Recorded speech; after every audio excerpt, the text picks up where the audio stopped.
Welcome to Loleventvods. Watch the full game of today's LEC 2025 matchup. When both have that same energy, as we're straight to pick and ban for our match of the weekend, I think the most exciting thing about this Nightmare is the fact that these two teams yesterday, as I said, beating Fnatic, beating G2, both fantastic teams in the league, and we expect them to be top teams in the league as well. Absolutely, and you know, these two really are the new era of the LEC, and you can absolutely hear the energy totally with it. So as we go into this first bit of the draft, of course, we've got a lot of our standards being removed. The Vi and the Skarner really have warped a lot of the drafts across the world. That's what we've seen so far. Yeah. Now the question is, you know, what is going to be let through? Something like Kalista could actually be very powerful here, so you're seeing that in a lot of different drafts. That's a good point, isn't it? Because again, normally we see things like Victor let through, which is actually the final ban by KC on red side, and you mentioned it, you hit the nail. You're already here 2 seconds. You can get us our first Locked pick. in, brother. Oh my God, you came to play, didn't you? On the other side, you know, Varus is something we talked about quite a lot here on the broadcast. Ashe is something as well. Where else do you want to go? Well, there's a big decision which Karmine Corp need to make now. Do you want to match lanes, or do you want to lock something in that you will lane swap away from and deny Kalista some of that power? It's been a big question across the world. Something like that core key, of course, can be flexed between mid and bot. Both these players, of course, will be very, very familiar with that one. I would imagine it can be putting towards that bot side, though, and maybe looking towards a lane swap, though, just to avoid that Kalista. It's too hard to be in lane one. And do you now see the Maokai as well and say, well, that's also potentially a double/triple flex? We saw Maokai top today, actually, coming out of the LPL too. So Shanji from NIP piloting that makes me think, well, that could get a little spicy as well as KC locked that in. Now the other question is pairings that come through for Koi and how they want to match. Absolutely, because you can just say, all right, full lane dominance, especially with something like that Maokai as well. The Renata gives you a really good ability to say, all right, you're going to heavy engage with the Maokai. We can do exactly the same, or the opposite to that. You throw out that Renata ultimate and answer it in the same way. K'Sante also great at answering that Maokai ultimate. So already KC, that Maokai is their big go button. 2 great answers locked in response from Movistar. First Renata as well. Remember, we've seen the Kalista absolutely 0 times because it's been banned quite a lot. 7 bans so far in the LEC. So the fact that we're getting this duo come out from Super and Alvaro when they have been lane dominant, when day 1 has been great for this 2v2, is nice news considering that Mewin is going to be that supportive element, his second game at K'Sante in a row. Varus locked in. So good amount of range for Karmine Corp so far. And I think that's really important because I think the trap which you can fall into now is you want to dive onto the Kalista when they've got that Renata, and throwing your bodies into the fray just doesn't work against Renata. Yeah. Renata turns you against each other, and that ultimate really turns the team fight around. Now I'm looking at things which can really pile on from range at that point. Maybe stuff like Rumble needs to be removed from Koi right now, because I think that Karmine Corp would love to have that in there. Anything which can kind of throw stuff at Kalista, but not their bodies. Remember again, I mean, we're down to 85% AD with what is it, 80% AD, 20% true damage, whatever the core key ratios are. We don't get AP anymore, so we're looking for an AP source at least for KC to add on top of that, as well as Orianna is taken away, which might show you a little bit what they're concerned about running into the matchup. Trying to remove again another one of those kind of like minefield champions. You run into them and they punish you really, really hard. The Shockwave's very good at that. You could also see something a little bit longer range like the Azir we saw in that last game. Of course, it does really well when the game goes long. Sadly, it didn't work out for that last game, but at least it went long. A 59-minute game to really utilize Azir. God damn. They really made us wait for this one, didn't they? I just loved, looking at some of the LEC chat, people referencing Helm's Deep, one last time, one last ride. Like, that really felt like it. I mean, it took 59 minutes to get here, and hopefully their drafts don't disappoint since we waited so long, as the Pyke is one takeaway from KC in the meantime. I wonder what else adds to the minefield you were talking about that KC really care about. A couple of different options. You can go for like very full disengage and have stuff like Viego, which can kind of ult backwards, or you can go towards something like, I mean, obviously Koi don't have themselves that AP damage right now. To go towards something like a Zyra if they want to do something very different in that sense too. Lots of different options. I don't think that pigeonholed too much. That's good. It takes the pressure off in the second round of bans and just says, okay, yes, we're losing some mid laners, but we do have flexibility elsewhere. We're not really sweating just yet. There has been a lobby issue, so the champ select will slow down a little bit as well. I think they're catching back up, just so you know at home. That's why this ban is taking a little bit longer as well, so I'll update you if there's anything further. Seraphine! Okay. Okay. Placeholder or serious? Either way, it's gone. I mean, to be fair, Seraphine, we have had a lot of bot lane mages as well, and even pairings in the support position, so not too surprised here when we talked a little bit about AP damage and how it might need to slot into KC, as I know you also talked about the range of this composition and what value it adds in as well. I'm wondering, what else do you slot in that Rumble you talked about? I mean, I guess, yeah, again, that adds range. It's something which is a damage threat without going melee range of the Kalista, which typically not great for your short-term health. So that one's going to be locked in fairly easy on that one. You have the Maokai and the Rumble, which can both get some CC down and allow you to get that equalizer for a longer duration onto that as well. So hovering over that Xin Zhao, I like that, because of course you have to go value range into a Xin Zhao to get some value into that one. Kind of a little bit difficult on the other side of things to try and make the most. So of course we do have Mir with him. He'll be pretty good at flexing around some different picks as well. Watch out because he, well, wait, hang on, that's Cassandra. No, First say back. To be fair, I mean, this is the one team in the league I'd be like, Cassandra can still technically go mid. No, it just got me because I saw the Zeri and I'm like, ooh, Zeri took that. I mean, Cassandra can go mid, so I'm just going to hold on to your thought, whether it's intentional or not, and see how they round out the draft. Now, we do have a duelist from El Yoya, and we see a skirmish comp being built if I've ever seen one. Yo, what a debut for you. This champion, a lot of people know that you sync up with it quite nicely. And Ari's in. All right, strong mid jungle for game one. Thank you very much, Jojo. I get to watch my favorite champion get played into this one. Yep. We assume it's going to be, of course, into that Corki, into the mid lane as well. Last pick, potential support, potential jungler. The Maokai is a flex between the two of them. You might want to go towards that Rel for the extra engage, and indeed they do. So you have Rel, you have the Maokai, you have the Varus ultimates, all pinning people down for the equalizer to get huge value on the side of K-Corp. On the other side, they are trying to make it as hard as possible to get as much of that damage down. You have the Ahri that can dash out, you have the Xin Zhao that can pop that ult as well, and the Renata can bail out anyone who has been actually caught out of position. So you've got one side which is trying to respond to it, the disengage, and the other one trying to throw on all the damage in the right moments. Well, as we're about to get into our third game of the day, our match of the week, it is the brilliance of Spain and France. It is the rivalry that, you know, last year split and split again, Nymera. The crowd came out, they bellowed, they set it up. Vamonos and Alonzi, both alike as my representation to take you into what should be a blast. And let's hope these skirmishes really power out. Welcome to our match of the week, our first one of the year. And we hope it delivers like they did yesterday against G2 and Fnatic alike. First things first, into the early game. Well, that's first things first, makes up PC4 is. So I'm saying, oh yeah, let's watch out to see if we get a lane swap, and whether we get those 1v1s and 2v2s instead, and really get to see the lane matchups work out. We have a little bit more time to ruminate on, though, as we get the pause coming through. Ladies and gentlemen, you can see on the bottom of your screen, just a side note, it's a software driver issue. They're investigating, they're sorting it out. I don't know who it is. It's KC, someone in KC. It's really hard. We're gonna have a talking. All right. When was the last time you at home thought about the Roman Empire? As we get into this match of the week, finally, who will be Caesar? Don't really know where to go for that one now. Varus, give me back my legions, give me back my gameplay. We're back into it now as the pause is over. I know, I practice these things, believe it or not.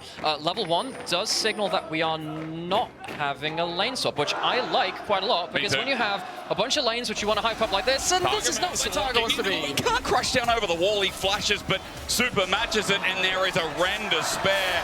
First blood over to Spain. Targa with the overstep. Yike, now in a really weird position because he wants to get started on A camp somewhere, but there's a good chance he's forced off of this. Alvaro and El Yoya walking up to contest. How annoying as well. As you said, it's all going to come to Smite battle. Patience is running out, which might move out, but Yike gets it. He's level 2, but as he runs away, Phase Rush the only thing that gives him heat. As you see Alvaro taking the full damage. Gatling Gun as well going to help out, and a Bramble Smash or two. But no further follow-up. Alvaro gets on out, and Yike regains his jungle. Yeah, that's really important for Yike, because when you get these weird level 1s where maybe there is an invade coming through, there's a good chance you're going to lose camps, which you by all means should have had rights to. Yeah. Getting that steal away means that Yike isn't going to be starved out of XP and gold, and especially falling behind against a Xin Zhao can get really, really dangerous, so that's important. Well, with that skirmish going awry, with First Blood still going to Super, it's great, but remember again, Alvaro had to reset with that health bar, so it means he's going to be late to this 2v2. It does mean Kalist and Targamas seem to be gaining control for now. As we turn our heads a little bit to mid, and that Corki seems to be gaining control as well.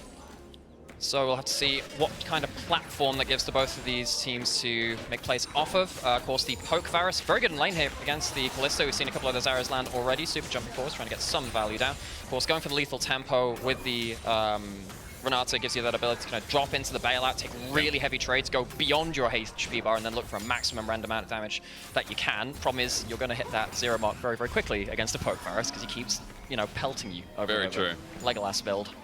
Yeah, I mean, it's been a rarity, but, you know, seeing the Poke Varus here in this game is kind of lines up with what you're talking about, the range in draft of what KC really want to do. And You know, I see it now as well. It is a rarity because I think on hit has become so common with the current meta of tanks that we've seen in 2 or 3 different roles at this stage. Yeah, it just feels like everyone's just had a race to get as tanky as possible, as quickly as possible, because it allows you to disrupt very well, particularly when you've got mid laners doing a lot of damage right now, and the AD carries kind of like backing that up too. Once you're in kind of like your jungle support top lane, you don't feel forced to go heavy damage after that point. Which is why, you know, we see now the Shinzao and the Xante going to be really hard to chunk through in these later game team fights. So we'll have to see how KC manage their big combo to kill the important people in the backline and not have to deal with those tanks. It just feels like we're in a football game. Like, it feels like, you know, both teams are there as Flash is going to match Yike right into the enemy jungler, but Elyoya can't get nearby. He's left Alvaro. It's a good handshake back as Elyoya gets a flash out of Yike, but now he's gone in deep. He flashes too, and Vladdy matches over the wall with Gatling gun poking him down. It's one after one. Koi are separated, and they don't have numbers. A spear as well, not connecting until Super gets a double, but Kalis with the shutdown is big.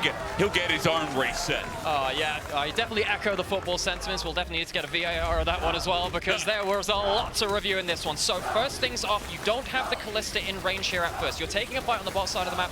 I suppose Koi are not necessarily choosing it themselves, but they don't have the Kalista. I wonder whether they could have just left that Renata to die. Feel like they can then buy into a fight they're not really ready to fight. And the biggest thing here is that because of all of these random skirmishes, we're not actually getting to see the laning prowess of Super Alvaro and Jojo as well. It really has this now KC trying to just skirmish them away from their lanes. Yeah, what laning? Yeah, like, you and what lanes? 7 pieces of blood in about 5 minutes. And Super's now decided he's going to play top side. Hang on. If it keeps going like this, are we going to see Ruinous Atacon? Ooh. Keep your eyes on that one. I only just thought about that. What a rarity. I'm just saying, it might be on the tables. Over a kill a minute so far. That would be a rarity. I mean, I feel like we have to have 15 or 20. And it also takes into account the damage, remember, which... God, I hope there's a lot of that. So you're right, Namira, I'll hold my breath here as at least the early game gold lead for KC is something we should mention. Even with Super and Alvaro trying to get turret plating, you look and you see mid ahead here with Vladdy up 300 gold. Yes, for now, but he did just take a chunk there. Super Alvaro getting chunked out a little bit as kind of throws out the ultimate, trying to stop the priority for the grubs, which are going to spawn in 30 seconds. That seems like a very quick level 6, by the way. I'm just going to throw that in there. 5 minutes that was picked up as Kana.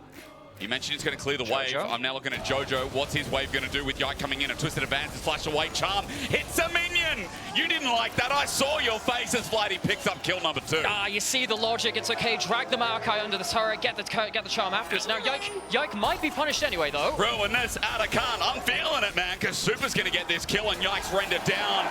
80 carries are going to be fed this game.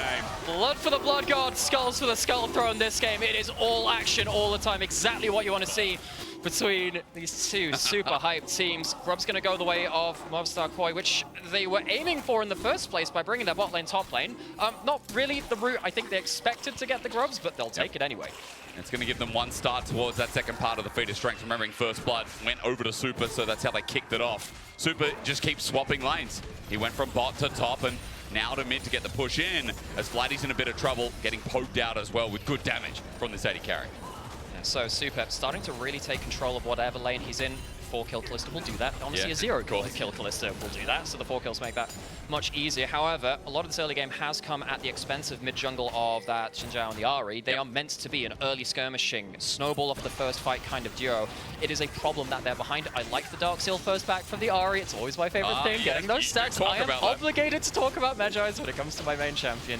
But I think in this game, now you're going to have to see, well, okay, Jojo, you are behind the game, but you still need to find a way to skirmish your way into a relevant point. How do you do that now with lacking gold compared to where you should be in the game? I mean, for Jojo, it's not a position we saw him in yesterday, especially on this Azir that had good laning, that had great stats, that led into great skirmishes. So the fact he's behind is going to give him a new test here in the LEC, as Koi will pick up the Dragon. And also real credit to Karmine Corp for that, because I consider Jojo one of the best laners which NA has ever produced, especially in the mid lane role. Oh, yeah. And we were talking about already Super and Alvaro having a very good kind of pedigree there too. It hasn't been about the laning of Movistar Koi in this early game. It's been Karmine Corp trying to skirmish them, and the skirmishes have gone both ways. It's not, you know, the hugest advantage. In fact, it's dead even in gold. There is no advantage really when it comes to that. Sure. But I like this approach from Karmine Corp, saying, well, okay, you think you've got good laners, let's make it not about lane. Well, yeah, it's dead even because, again, I already talked about mid, but 80 carry, 500 up for Super, by the way. As you said, it's a strong Kalista who Now with Berserker Greaves, Pickaxe, Vamp Scepter at 8 minutes. Super's dueling capability is going to be unleashed. And speaking of the Fate's Call, Fate Sealed, Fate Happy, whatever you want to call it, it's Fate Sealed, Fate Called. It's a Fate. He's got his ult. You know what I'm talking about. You can have the 3 fates at this point. There's too many, man. There's too many things with similar names. Like, do you remember you had like Unstoppable Onslaught and all of the stuff? Unstoppable Force. Yeah. Unstoppable Charge. Yep. Some words are just good to use. Yeah, they are. It's good when you get like behind enemy lines, you know? It's like, oh, that's different. Sort of. Just a little bit. Okay, so we do get ourselves this 2v2 on the top side now. Good thing about Varus getting towards this kind of items, you do get to kind of stop interacting within kind of Kalista's active range. If you misstep badly enough, then of course the Kalista can throw the ultimate, close that distance very, very quickly. But for now, playing at the edge of that Q range keeps you safe enough from this very, very scary Wrecking Ball Kalista. Grub's coming up in 1:30. See whether that will be the next kind of point of concern. Giving 6 grubs over to a Kalista with this many kills, yeah, it's a bit of a problem later on. I suppose you do have enough wave clear from the Varus to make it a little bit less scary around kind of protecting your turrets, but still not something you really ever want to give up. But again, I mean, it was talked about, I think it was Jack backstage talking a little bit about it, how Kalista now feels so much better to move as well. Early movement given with those shoes, and also with Super with the lead as well. Kalista just has that much more control in the game, that much more power thanks to the changes once the game goes on. Oh, there we go. There's the ult. There it is, the Fate's Call. Got it right. The handshake, though, a bit of a miss onto Kalista as he backs away. Was it a miss or was it a slick sidestep? You can say. I think you can... Depends which side you're supporting in this one, but still, that is the big play you want to try and make to close the distance against the Poke Varus, force him to interact, and Kalista says, no, I'd like to not. Survives that one, very important. If that kill had come through, would have opened up a very easy 6 grubs, I think, inside of Movistar Koi. Well, does the pressure amount to enough? You can see Targamas is sitting on the edge, just looking for a bit of an angle. Jojo Pune, after dealing with the wave, and now having, well, he's had level 6 for a while, but having that angle, thinks about it, but Twisted Fans catches him first. Bramble Smash, he's destroyed. Doesn't get to move, and now Elyoya is stuck here in a 1 versus 2. Vladdy hits the circle well and makes sure he's inside with Phosphorus Bomb as well. That 6 grub dream, I think, is dead. Welcome to the EU, Jojo. It's been a hard start to this game, 0-3. This mid jungle is meant to be such a powerful early skirmishing duo, as we've mentioned before. It has not been about that, though. Karmine Corp stamping authority down in mid-jungle. Kana as well knows Elyoya doesn't have ult. He just runs into melee range, flashes, matches, and overheats right in his face. Elyoya running for his life, slowed down, but in the way is Super. This fat 80 carry.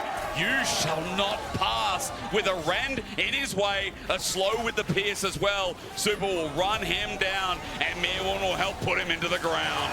Mirwin takes the kill, fully earned by the top laner. Definitely had the most damage in that one. But the biggest thing I noticed on the map here is that normally when you have a kill takes so long to be confirmed, normally you're trying to push somewhere else. No one was out on the map there for Karmine Corp. It was an opportunistic play from Kana to try and get a freebie onto Elyoya, but the rest of the team is not really on board in terms of finding something else across the map as Movistar Koi rally to the aid of Elyoya.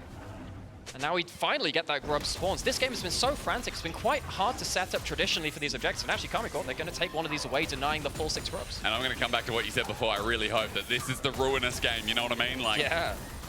11 kills, 11 minutes, a lot of trading back and forth, a lot of blood. I think we're getting close to the threshold. I think it has to be... I don't know whether it has to be 1 kill a minute at the 15-minute mark or slightly over that point, but I've not got to see one of those games yet. I'd be very happy to see it. It's a solo queue Atakan. We'll just wait and see. Elyoya might add some damage into the pile as Kana underneath this turret looking to move up. The equalizer, though, forces Mirwin over the wall, but he spams the emote and he's out. Mirwin gets the extended E range by going to the ally. I'm not sure if Kana saw that one happening. Maybe thought he could force the flash out instead, but it's going to be an ult down for Kana. Well, as Mirwin backs away, you might have to be careful because Targum is setting up into position. Meanwhile, in top, Jojo, Pune, and Vladdy battling it out, but I mean, this is a Trinity Force Corki. Jojo pops the ulti, and he's got Malignant. All he needs is a good orb and a charm. That'll do it, but he's now run out of the ultimate. Jojo gets tagged on the way out, but Mirwin teleports in. You said it was well-deserved before, but this time, Elyoya makes sure it goes to him. Jojo managed to get the calculation right this time, knows he can get in and get out. Gets himself a kill participation from that one. Vladdy goes down. Not enough support on that side of the map. KC do have a cross map this time, though, while an extended kill is going up on top side. They're taking the dragon on the bot side as well. They now have themselves 2 of those objectives for the feats of strength. There are 2 either side now, so that one is very, very close to be completed by either team. So it's probably just going to come down to the Herald that spawns in about 3 minutes' time. Remember as well, 16 minutes, the Herald spawn. Atakan 20, 25 for the Baron, of course, it's been the change. And I'm just counting down objectives because it's what League of Legends is these days. Let's look for the fight instead. Screw objectives, flash away, but the Rel, Magnet Storm, beautiful, but on the other side, I think Alvaro's ult was better. Casey have to run away now because Super has rocked up. And Movistar Koi, the fight turns on a hinges. Change Corruption gets through, reset as well, but Jojo will find no one to come back to life. Looks like a fantastic spot to use the Renard to disengage in the way that we warned Karmine Corp about from the draft. But with Kalisz turning up at the end, the kills do end up becoming equalized at that point, so it's not the worst case scenario. Karmine Corp actually walk away with better health bars at the end of it. They do indeed, and they're close to getting first turret in this bottom side. I want to know what's happening top because Miwin's trying. Teleport's going to be burned. We don't see it on our screen right now because, again, KC pushing for it, but there you go. Feat of strength picking up by Movistar Koi. And Kalisz is going to be second fiddle with the turret pod. Yeah, that's important, and that does mean the feat of strength, of course, won by the blue team. See at the top of your screen. Compare this game now to the last game that we had. One big difference I want you to think about is how, when something is happening, what is happening on the other side of the map. I think in the last game, it was a little bit tentative in terms of, oh, can we move there quick enough? Is something going to be achieved? And it ended up being this kind of stalemate. This time, both of these teams have been really gunning to get something going on one side of the map. At the same time as something else is happening on the opposite side. So they can try and play both sides and get something out while a play is happening.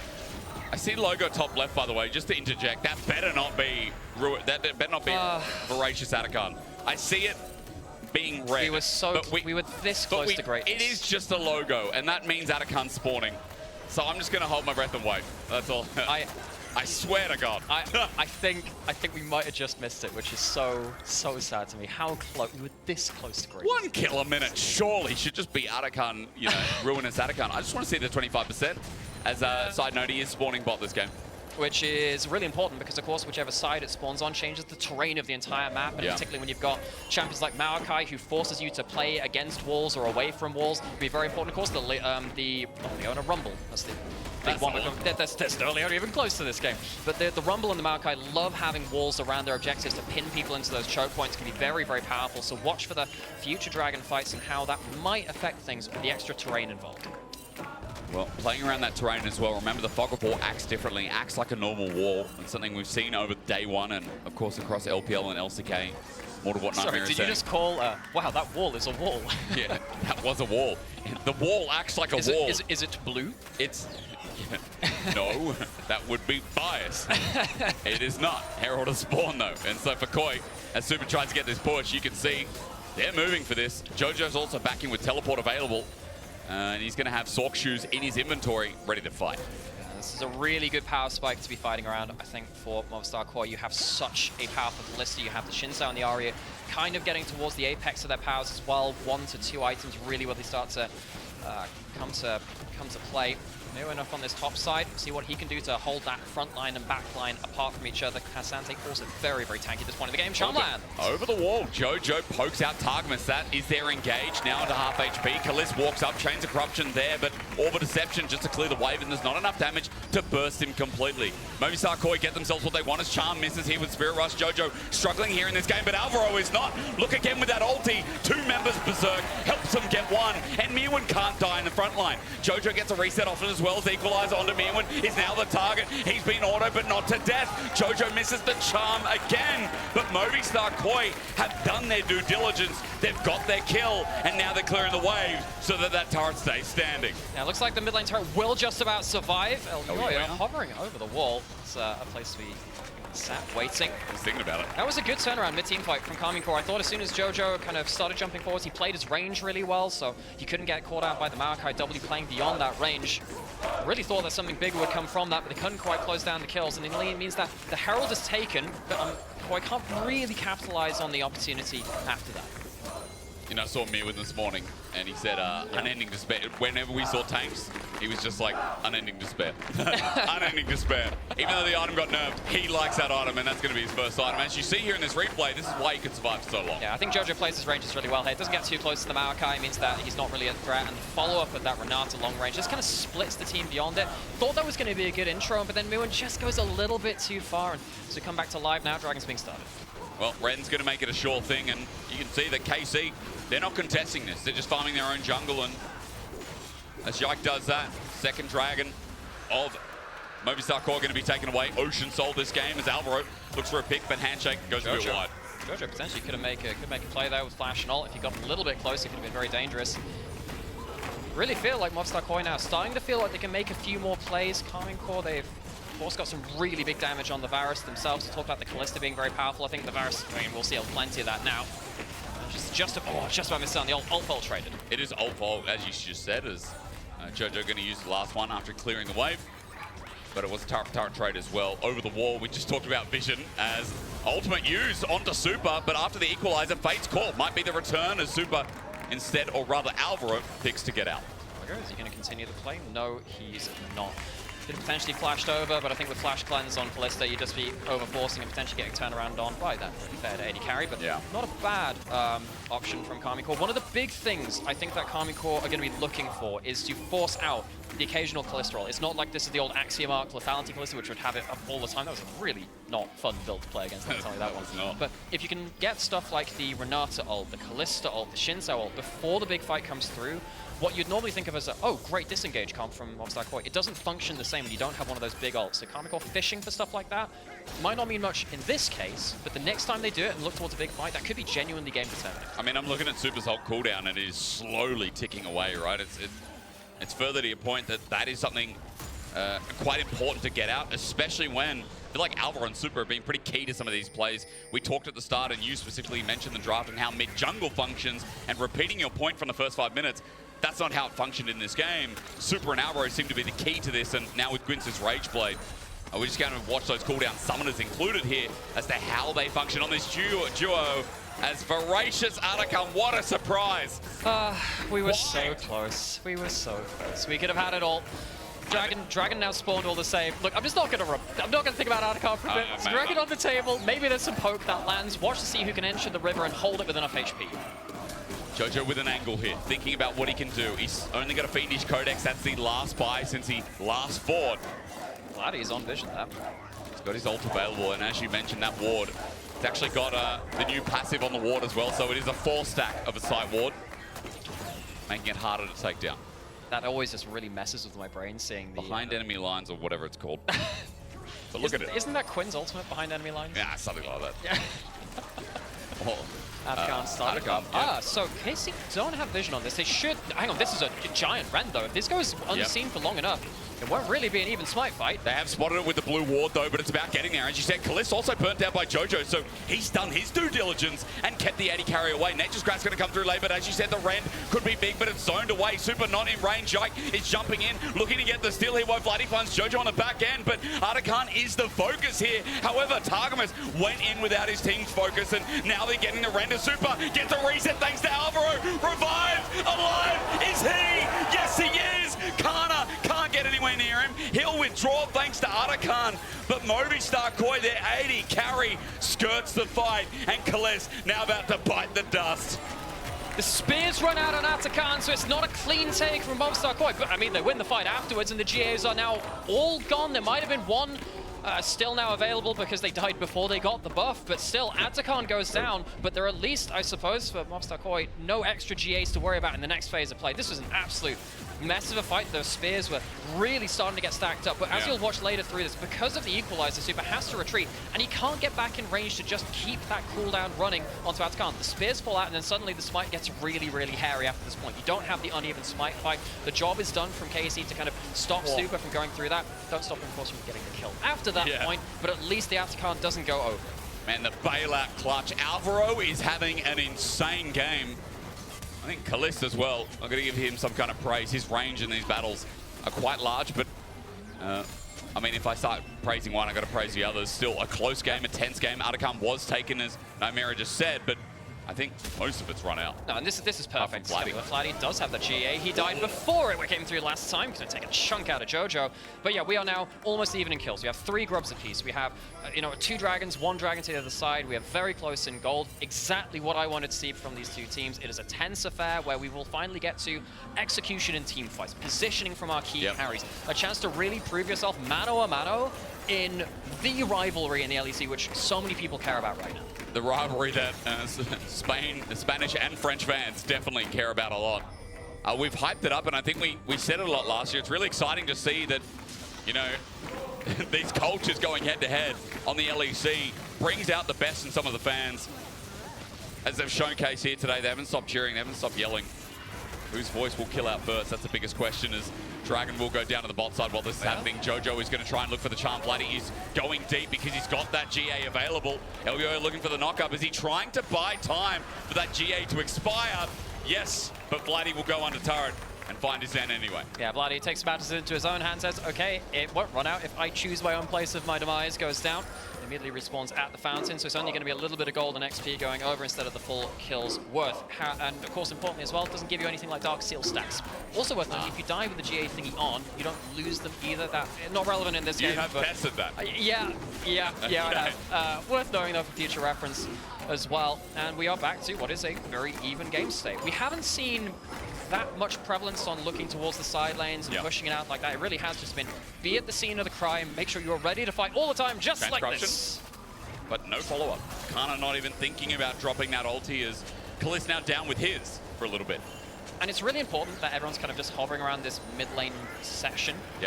Because look, in a lot of other games, I say, look, use your map, make sure that you're getting in towards these side lanes. Because the fights are coming so thick and fast, you have to be on the scene. You cannot be unaccounted for the big fight. So imagine like everyone dies and you turn up after, really no mates after that point. Really, True. You're just gonna watch like Baron go down. Yeah, side laning these days doesn't exist as much as it used to. It's just not a social thing. No, it's not. You got to be present. You're right. That's why the party's always here. Kalisz knows that, but Jojo Punt jumps in to get smacked in the face. He's got TP, but he's going to have to back soon. Nate just grass on the top side of the fight. You can see that Movistar Koi are getting battered. They ran in individually, and now Yoya has to pop the ulti. Alvaro as well wants to not only bail out, but tackle out KC as they get so much. Exactly what KC want from this as well. We highlighted this earlier. The easier you can get some of these big ultimates from Movistar Koi, the better it is for your team fight. You can blow the Shinzao ult, the Kalista ult, obviously that one's still up, but the Renata ult, stuff like that. It gives you so much more ability to play around stuff like Kalisz, huge poke coming out from the 3-item spike. Muramana transformation completed as well on that Varus. KC very happy with that phase of play. Sadly, it doesn't lead to a big objective for them, but that's the kind of game plan they want. Just get these ultimates as free as you possibly can. And continue poking out after the fact. I mean, Kalisz is 3 items strong and doing so much work on this lethality Varus. Super was the one fed, but right now it feels like he can't get in range of Kalisz and the rest of KC, who's starting to zone control this top side as Baron has just spawned. Okay, so Baron spawning. Those ultimates on Movistar Koi coming back fairly quickly. A little over half cooldown left to be recovered from Alvaro's Renata. What else have we got on the board? Of course, the Dragon would be Sol, the next one on the table. Karmine Corp. I have to say, I feel like Dragons in general haven't been as game-winning as before. True. That's normally been with Atakan kind of winning the game, but this time it's, well, it was kind of nullified at that point. So you might see that be more important again. So you're never going to turn down an Ocean Salt. Karmine Corp can set up for that one as Kalisz's once again potentially angling for something in the mid lane. Irwin is looking for his own too. Jojo, Pune and Vladdy, though, have been fighting it out all game, but Jojo's just lost his Spirit Rush. Yet again, Jojo, the 0-5 Ari, having a really tough time in his second day of LEC. He's gone for, as big ult cooldown reduction build as possible to try and look for these plays, and I'm not going to criticize him for that, but it's just playing off of the platform of poor first few levels where Karmine Corp forced him out of lane. It's really not been the best for him, and now potentially has to answer towards Baron if KC keep on this without that ultimate. Won't be back in time for a fight. Well, Baron is slowly starting off. Vladdy has perma Gatling gun. My ears are... all they hear is this Corky is TP going to start us off, and Baron is going to stop. It is for now. However, teleport brought out from Irwin removes some of the options for macro play from Movistar Koi. Can't keep it in the bot lane, and of course you can see right now bot lane is not pushed up anyway as it seems. Because who cares? Again, side lanes. just not where we're at this time. The Gatling gun has stopped. Wait. I'm happy. Oh my god, it's still there. I think it was just off screen for long enough. Yeah. Sorry about that one, buddy. Yeah, that's alright.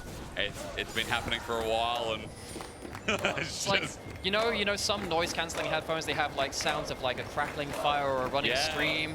Now, fresh from Summoner's Rift, you have ASMR Corky. Oh my god.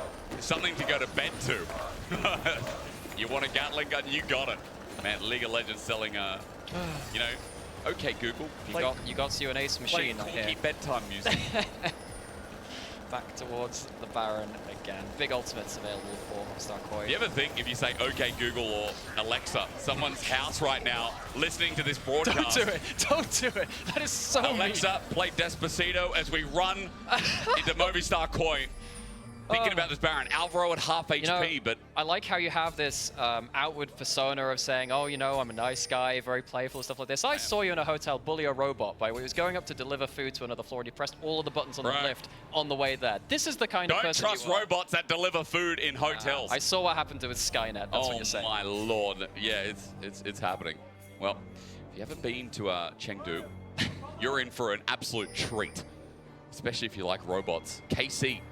Their angle on the back of this Baron is a little bit suspect as well because Koi are going to start it off, and you can see that not everyone's there. Targamas has to get into position.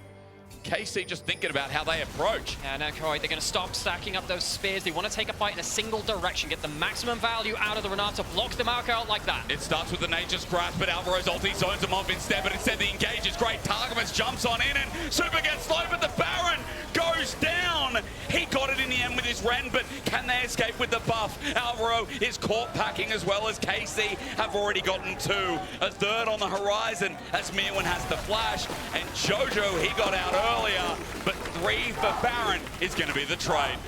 So Baron goes down, Dragon will go to KC, which I think earlier I said it would be the soul. It's not, it's just I got confused by the Atacant symbol as well. I love that. It will be their third Dragon, they'll be able to claim that one. I don't think Movistar Koi can really go towards that objective. And once again, we have ourselves another series of tight contests where KC do manage to skirt just past a lot of that disengage. I thought they'd be running straight into the Renata ultimate. Maybe if we see a replay of that big fight, we can see the angle of that one.